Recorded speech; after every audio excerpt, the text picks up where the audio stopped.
Udah nih. Ngaku dia. Ngaku udah. Bekas darah. Sana. Kamu sana. Kalau nggak buka. Kamu sana.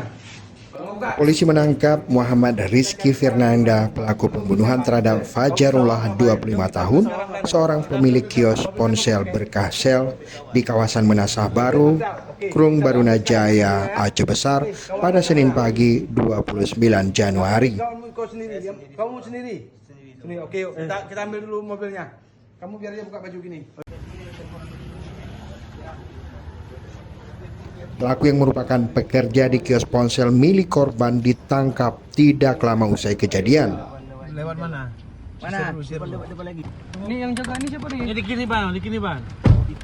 Kasat Reskrim Polresta Banda Aceh Kompol Fadilah Aditya Pratama mengatakan pelaku sengaja membunuh korban karena terjerat hutang.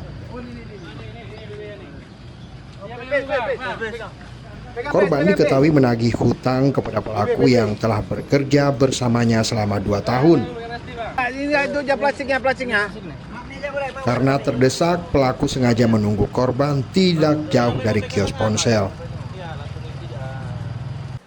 Sekitar pukul 3 pagi saat korban keluar dari kios menuju kamar mandi yang berada di samping kios, pelaku menghampiri dan menusuk korban sebanyak 4 kali dengan pisau.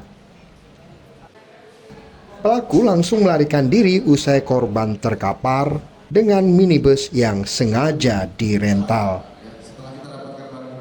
Perkara pembunuhan ini yaitu adalah lebih kepada personal, di mana memang utang piutang antara korban dan pelaku, di mana korban ini sebagai pemilik ponsel, pemilik kios ponsel, dan pelaku ini adalah pegawainya atau karyawannya, gitu ya, di mana